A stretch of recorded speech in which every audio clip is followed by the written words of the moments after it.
Hello, Dominic എന്ന ചിത്രത്തിൻ്റെ 4-ാം ദിവസത്തെ ഏറ്റവും പ്രധാനപ്പെട്ട കേരള ബോക്സ് ഓഫീസ് കളക്ഷൻ റിപ്പോർട്ടാണ് ഇന്നൊരു വീഡിയോ ഭാഗത്ത്. വീഡിയോയിലേക്ക് വരുമ്പോൾ വീഡിയോ ലൈക്ക് ചെയ്യുക, ചാനൽ സബ്സ്ക്രൈബ് ചെയ്യാൻ വേണ്ടി ശ്രമിക്കുക. ഗൗതം വാസുദേവൻ്റെ സംവിധാനത്തിൽ മമ്മൂട്ടി, ഗോകുൽ സുരേഷ് എന്നിവരൊക്കെ പ്രധാന കഥാപാത്രങ്ങളായിട്ട് ജനുവരി 23-ാം തീയതി റിലീസിനെത്തിയ ചിത്രമായിരുന്നു Dominic and the ladies purse. ചിത്രത്തിന് മികച്ചൊരു പോസിറ്റീവ് റെസ്പോൺസ് തന്നെയാണ് ഇപ്പോഴും പുറത്തുവന്നുകൊണ്ടിരിക്കുന്നത്. അതുകൊണ്ട് തന്നെ എല്ലാ സിനിമാ പ്രേമികളും ഒരേപോലെ ചിത്രത്തിൻ്റെ ഓരോ ദിവസത്തെ ഓരോ കളക്ഷൻ റിപ്പോർട്ടും അറിയാൻ വേണ്ടി കാത്തിരിക്കുകയാണ്. ഫൈനലി ചിത്രത്തിൻ്റെ ഏറ്റവും പ്രധാനപ്പെട്ട കേരള ബോക്സ് ഓഫീസ് കളക്ഷൻ റിപ്പോർട്ടൊക്കെ ലഭിച്ചിട്ടുണ്ട്.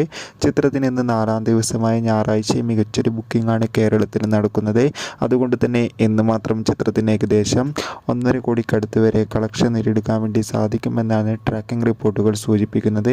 എന്തായാലും നമുക്ക് Dominic and the ladies purse എന്ന ചിത്രത്തിൻ്റെ കൂടുതൽ ബോക്സ് ഓഫീസ് കളക്ഷൻ റിപ്പോർട്ടിനായി കാത്തിരിക്കാം. ചിത്രം കണ്ടവരുടെ അഭിപ്രായം കമൻറ്റ് ചെയ്യൂ. Bye bye.